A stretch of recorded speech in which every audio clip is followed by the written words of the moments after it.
Guten Morgen, ich heiße Carmen Weiser und ich bin ein Professor für die jüdische Geschichte in der Yorker Universität in Toronto, Kanada.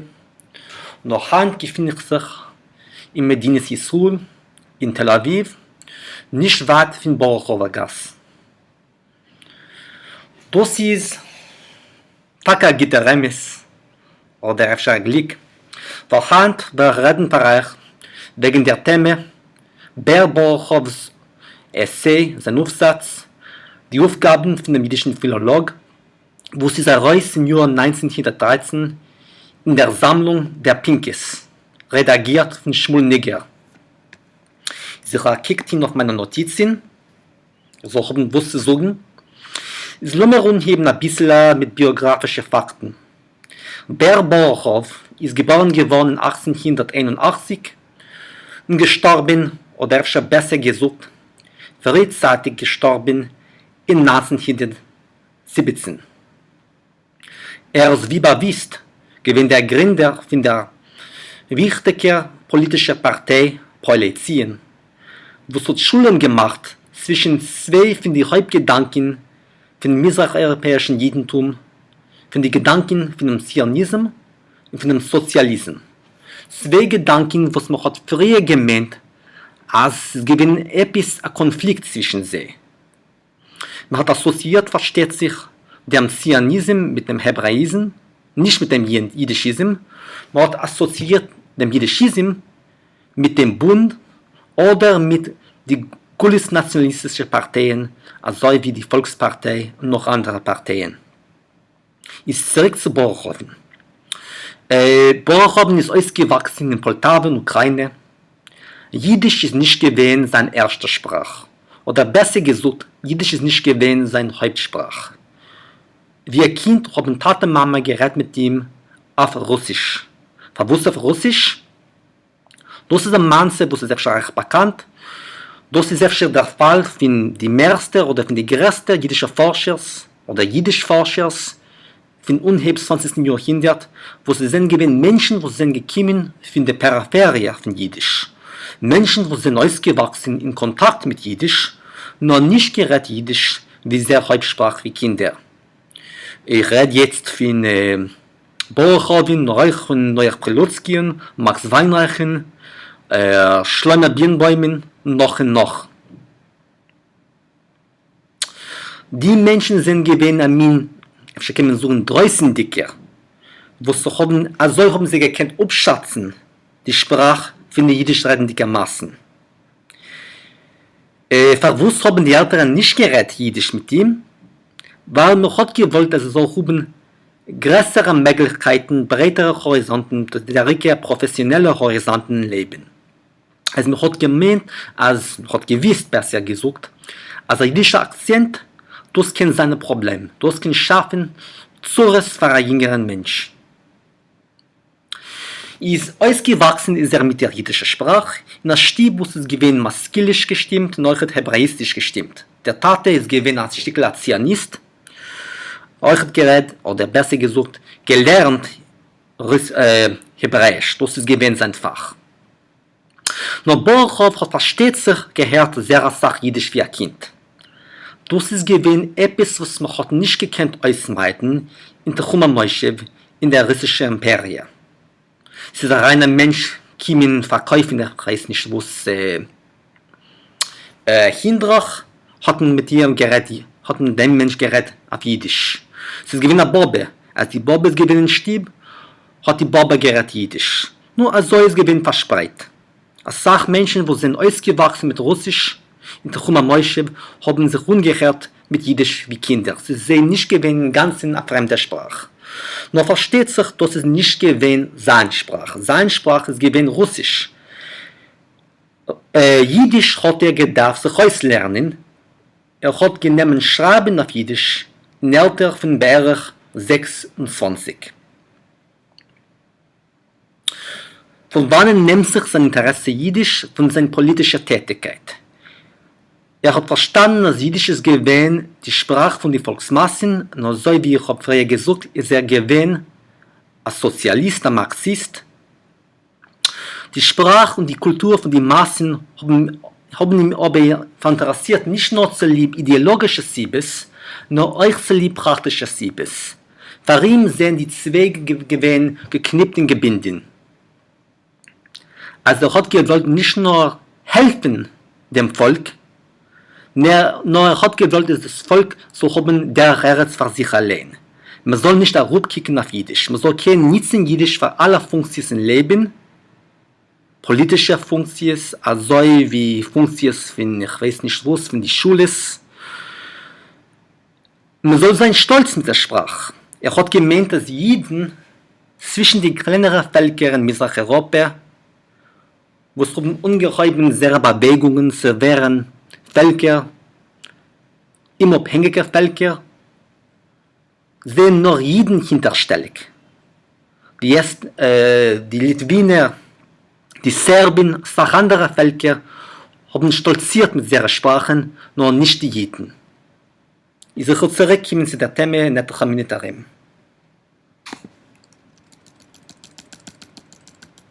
Okay. Die erste Thema ist Jiddisch wie ein eigenes Forschfeld. Die erste Sache, was darf sich öfter in die Augen, ist, dass der Text ist geschrieben geworden in Jiddisch, nicht nur in Jiddisch, nur in dem Mechabers eigenen Mäusleg. Ber Borchow ist gewesen einer von den ersten Forscher von der jiddischen Sprache, was hat Tage geschrieben in Jiddisch. Andere haben geschrieben auf sozusagen leitische Sprachen, Sprache mit Aponym. Hat gewollt weisen, als Jiddisch treu wie Sprache für alle Funktionen und euch gewollt, als jiddische Massen nicht nur die akademischen Forscher sollen kennenlernen seine Arbeiten. Der Pfarrer hat nicht geschrieben auf Russisch oder Französisch oder auf Deutsch. Hat euch gekannt, dass auch andere Sprachen versteht sich. Nur Tage geschrieben auf Mamaruschen. Wie ich schon früher dermont, ist der Reuskleibten Sprach gewinn verbinden mit seinem Ziel, herauszuheben dem Wert und zu verstärken die Werte von Jiddisch, die Sprache von den jiddischen Massen. Hat gewollt machen von Jiddisch ein Forschfeld für sich. Weil ist nicht gewinn der erste Forscher von der jiddischen Sprache. Jiddisch hat eine sehr lange Geschichte, das ist, Jiddisch wie ein Forschfeld hat sehr lange Geschichte. Hat allein geschrieben wegen dem, Max Weinreich hat später geschrieben eine ganze Dissertation auf der Thema. Das Borchow beschreibt in seiner Arbeit die Aufgaben von dem jiddischen Philolog, also wie Christen sind gewinn die früheste Forscher von der jiddischen Sprache. Christen, die haben oder gewollt verstehen, Jiden, wie soll sich gerät auf etwas fremde Sprache, oder haben gewollt abschmarten Jiden. Als Jiden sollen werden Christen. Jiden allein haben geschrieben Glossen auf hebräische Texten, nützen die jiddische Wörter. Später, im 19. Jahrhundert, ist gewinn ein Poliziant, was hat geschrieben wegen der berühmten Ganoven-Sprache, das heißt die Sprache bei Ganoven, wo es in Deutschland hat reingemischt sehr sach jiddische Wörter, der Rike jiddische Wörter, wo stammen von Hebräisch.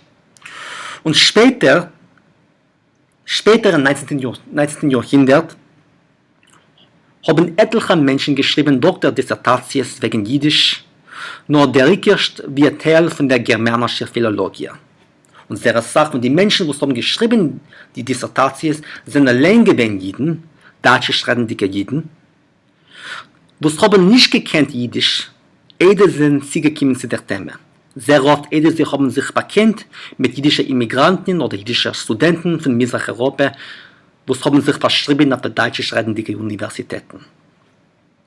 Es hatten seit man Berboch auf der Arbeit die Aufgaben von dem jiddischen Philolog, wie min Unabhängigkeitsdeklaration von der Jiddisch-Forschung. Als Jiddisch ist eine Sprache für sich und Jiddisch ist ein eigenes Forschfeld. Jiddisch ist nicht kein Teil von der größeren Feld von Germanistik.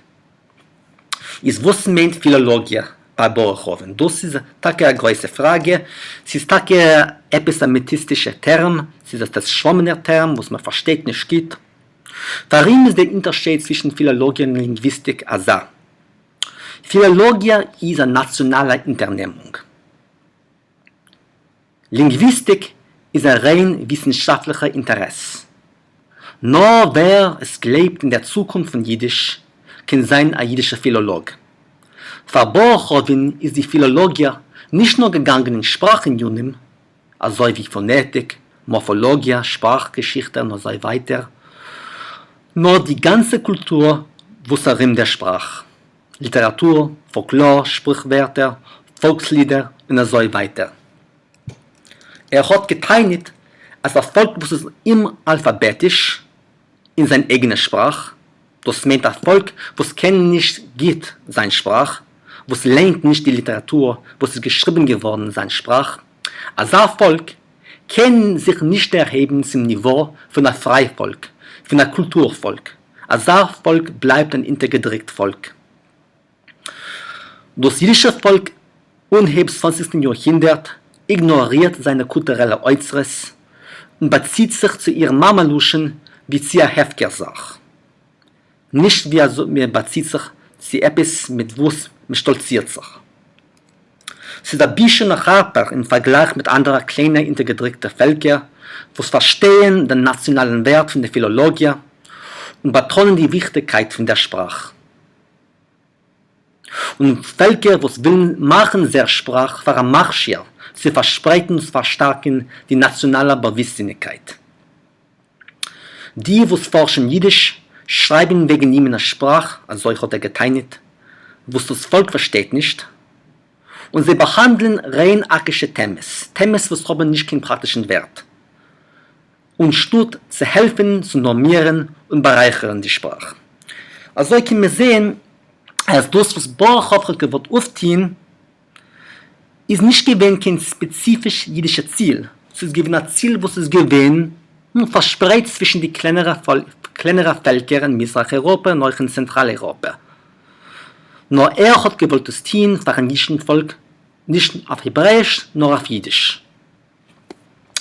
Jetzt kommen wir zu der zweiten Frage, Sprache oder Dialekt. Bochowin hat sich beklugt, als die populäre jüdische Presse, wo sie sehr stark gewachsen, nach der ersten russischen Revolution 1905, hat nochmals debattiert die Frage, sie ist jüdische Sprache, sie ist Jargon, sie ist Dialekt. Bochowin hat abgefragt in Thesis, als Jiddisch ist ein verdorben Deutschisch. Ist gewesen einer von den frühesten Menschen, wo es hat gestützt, dem Gedanken, als Jiddisch ist eine Schmelzsprache, also wie Englisch, und existiert herre 800 Jahre, alpi gedrückte Mekeuren. Jiddisch hat eine alte Literatur, pinkt so wie moderne. Das heißt, es ist nicht nur gewesen Schulmalechen, Mendel Moiches Furim, Peretz, der so geriefene Klassikers von der modernen jüdischen Literatur, nur auch gewesen ein Boverbuch, ein Schmulbuch und so weiter. Der jüdische Philolog, hat gesucht, darf ausforschen die Geschichte von der jüdischen Literatur und allein hat genichtet in Archiven in ganz Europa und geschaffen Bibliografien von der jüdischen Literatur von allen Zeiten, von allen Tekifes, beschaß darin gefahren zu lieb seiner politischen Tätigkeit. Ja, ist gesessen eine längere Zeit in England, nur euch gewinnen etliche Archiven in ganz Europa. Jedes Mal, was es gefahren zu lieb seine Parteiarbeit, ist euch gesessen in der Bibliothek, geschaffen Archimes Bibliografies. Jetzt komme ich zu dem Thema der Frage praktische Zwecke. Ich rede ein bisschen wegen dem Gedanken von Korpusplanierung und von Normierung. Eine von den ersten Sachen, was warf sich an die Augen, ist, was die Arbeit ist geschrieben geworden mit einer eigenen Auslegung, mit einer eigenen Orthographie. Bochowins Orthographie ist der Jesod, ist die Basis von der Handteker oder von dem modernen jüdischen Ausleg, was man lernt von dem Jivo-Ausleg, was man lernt in Zeitungen, also wie in dem Vorwärts. Nicht von dem charevischen Ausleg, was man sieht in Zeitungen so wie in dem Jid, wo es geht raus in New York. Warum sind die heute Säudis Neuslege gewähnt phonetische, etymologische und historische Prinzipien, der Rücksicht phonetische Prinzipien. Das heißt, man schreibt, also wie man redet. Nur wer soll davon reden?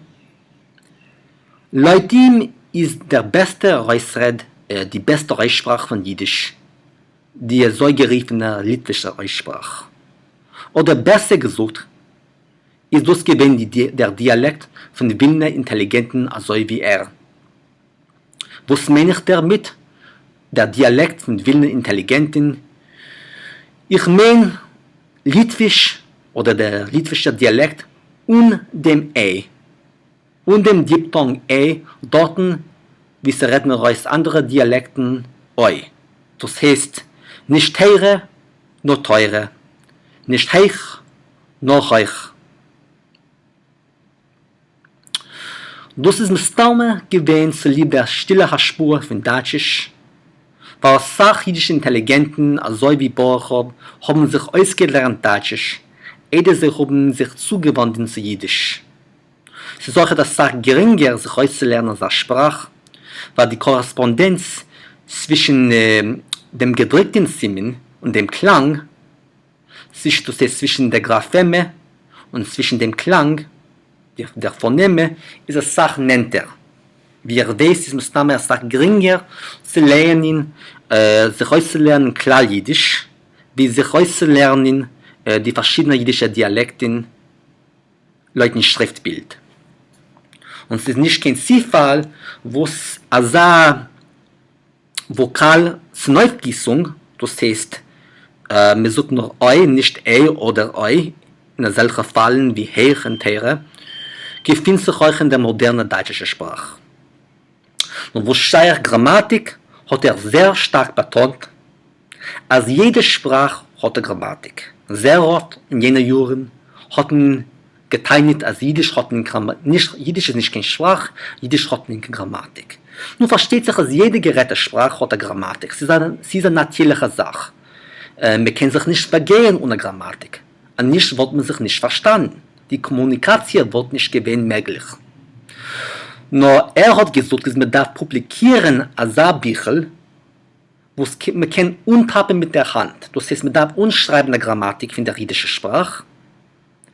Man soll kennen Wasen. So sein aber weiß, nicht nur für die Jiden, nur auch für die Goyim, nur auch meistens für die Jiden. Als Jiddisch ist eine Sprache, weil Jiddisch ist du, man kann finden die Klulim von Jiddisch in einem Buch. Hat euch sehr stark gestützt den Gedanken schaffender Wörterbuch. Das ist auch gegangen im Prestige. Also ihr seht, es sind durch Prestige in Junim, neue praktische in Junim. Ein Wörterbuch darf man, versteht sich, weil jede prestigevolle Sprache, also wie Englisch, Russisch, Französisch und Deutsch, haben ein Wörterbuch. In was man kann finden alle ungenehmen Wörter in der Sprache. Hat gehalten als die gemischte Genetik, also zu suchen von Jiddisch. Das heißt, was Jiddisch ist Gemisch von 3 Hauptkomponenten oder 3 Hauptelementen, germanischer, slawischer und semitischer. Das ist tatsächlich eine positive Sache, weil hat nicht geglaubt, es sind nur reine Sprachen auf der Welt. Alle Sprachen sind gemischte Sprachen, amul mehr, amul weniger. Nur das macht stärkere Sprache, das verstärkt die Sprache. Nur von der zweiten Seite hat gewollt, dass Jiddisch soll nicht verfletzt werden mit fremden Elementen. Der Rückkehr mit so geriefener Deichmerismen. Das heißt, Wörter, wo sind sie gekommen zu Jiddisch in die letzten Zeiten, in unhebe 19. Jahrhundert, von der moderne deutsche Literatursprache. Die alle Elemente in Jiddisch hat gesucht, die semitische, germanische, slawische und andere, also wie die romantische, haben sich harmonisch und organisch zu neu geschmolzen mit hinderten Jahren zurück. Man hat gedacht, schaffen die Wörter und Formen, das heißt die Wörter, neue Wörter und Formen, auf den Jesod von jüdischen Wörtern nicht nehmen bei keinen fremden Sprachen. Das ist eine Tendenz, wo es ist gewachsen unheimlich 20. Jahrhundert, wenn wussermal mehr Jiden haben sich genommen auslernen Russisch, Polnisch, Deutsch, Englisch wie Wasser. Es Jiddisch ist geworden verfletzt mit fremden Wörtern, der Rückkehr mit Wörtern von der deutschen Literatursprache. Er hat gewollt Putte werden von sie, er hat gewollt aufhitten die alte jüdische Wörter, schaffen neue jüdische Wörter auf den Jesod von die alte jüdische Wörter, nur rauswerfen die alle neue Wörter, wo sie zugekommen von Jiddisch, wo sie hat gemeint, sie haben nicht kein Hände, nicht kein Fies. Sie passen nicht in der Sprache. Nicht Leute Form, nicht Leuten Klang. Sie sind aber interessant zu bemerken, als allein hat genutzt sehr Sachwörter, wo es halt verrechnen sie verdeichmarissen, also wie entdeckt und statt entpleckt. Noch eine Sache, was ist sehr wichtig zu der Monin, ist, was hat betont, die Wichtigkeit von Schaffen Forschungsinstitutions, autoritätischer Anstalten für die jüdische Sprache und Kultur. Und Tage später ist aufgekommen der JIVO in Wilna 1925 und nachher die Forschungsinstitutions in Rattenverband. Nur so herum, wir kennen fast die Gedanken, ist sehr wichtig zu reden wegen die praktischen Gedanken und wegen die Prestige oder die ideologischen Gedanken. Ist praktische Gedanken, als das jüdische Volk darf verstehen, als Jiddisch ist eine Sprache, als Jiddisch hat ein Jiches, Jiddisch ist sehr eine alte Sprache, älter von der Sache von den Sprachen, wo sind heim die nationalen Sprachen bei anderen Völkern in Europa. Nur Jiddisch darf man normieren, man darf Standarten für Jiddisch. Man darf ein neues Leg, man darf ein Wörterbuch, man darf Forschungsinstitutions, man darf ein ungenehmer Reusrede, wo es die litwische Reusrede, und so weiter. Und man darf ausforschen alle Themen in der jüdischen Philologie. Nicht nur die Sprache, nur auch die Literatur, weltwirtlich, Folklore, Musik, und so weiter. Man darf alles zu schaffen eine moderne nationale Kultur.